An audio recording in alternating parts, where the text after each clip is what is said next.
Hello mga tea! Tara, samahan nyo kaming gumala! For today's video, dito tayo ngayon pupunta sa Shin-Okubo o mas kilalang Korean town dito sa Japan. Kagaya nga sa Korea, meron din silang mga street food na tinitinda nila dito. Isa na nga sa mga binibenta nila itong hottoku. Korean filled pancake nga pala to guys. Para nga siyang taiyaki dito sa Japan. Pero magkaiba nga yung texture nila kasi ito para siyang mochi na medyo crunchy. Pero yung taiyaki nga para talaga siyang tinapay. At dahil naalala ko na mahilig nga yung kapatid ko sa taiyaki, naisipan ko nga ipatry to sa kanya dahil paborito niya nga yun. Sana nga talaga magustuhan niya. Dahil kung hindi niya nga magugustuhan ako kakain niyang dalawa. O diba, sira agad yung diet. Char! At meron nga rin pala sila ditong binibentang chicken. At chika ko rin pala sa inyo guys, maraming beses na pala lumabas tong store na to sa TV. Pag order mo pa nga lang dito, tsaka nila lulutuin yung order mo, kaya medyo mag-aantay ka lang ng onte. Kasi nga mas masarap to kainin ng mainit.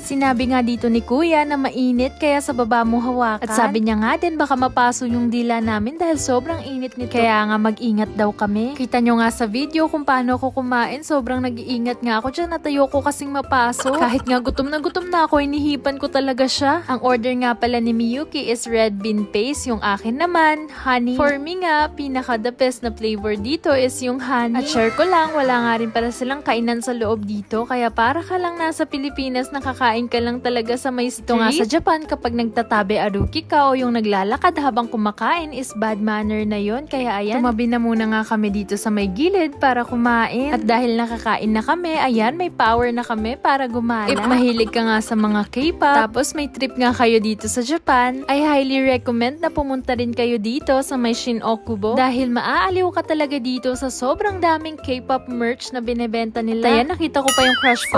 Sa sobrang dami ng shop nila, hindi ko na nga na video lahat. O siya, next store naman tayo. Dito naman tayo sa Korean cosmetics at skincare. Halos lahat ng skincare at cosmetics na makikita mo dito, lahat sila Korean brands. Yung kapatid ko nga talaga yung nag-request pumunta dito dahil gusto niya daw tumingin ng mga skincare. At sobrang tuwa ko nga nung nakita ko tong brand na to dahil ilang beses ko nga pinag-isipan kung bibilin ko talaga tong body scrub. Kasi nga, alam nyo na, pagdating sa sarili ko, ako nga ay kuripochi or kuripot.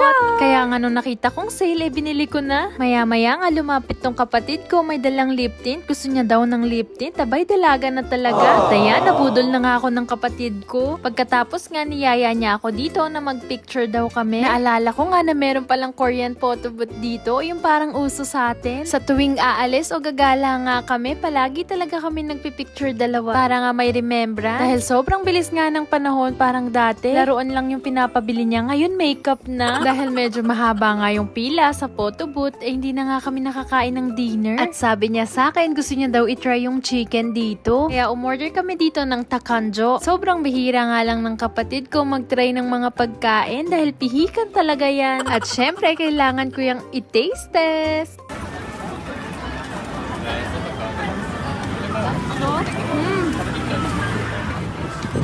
Sarap. Nakakain na nga ako dito sa Jongno Yatay ng ilang beses pero yung timpla nga nila hindi na masyado ganun katamis. Naalala ko kasi dati na umay nga ako sa sobrang sweet. Sana all nga sweet, diba?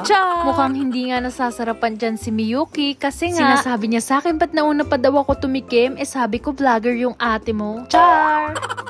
Wow, nagtutry na yung pagkain ng kapatid ko. Sobrang saya ko nga dahil nagtutry na siya ng ibang food dahil sobrang arte talaga yan sa pagkain. Kasi kahit kumakain nga yan ng spaghetti, kung hindi naman ganun yung timpla, hindi niya talaga kakainin. I hope you enjoyed this vlog. Thank you for watching. それじゃ、またね. Bye bye!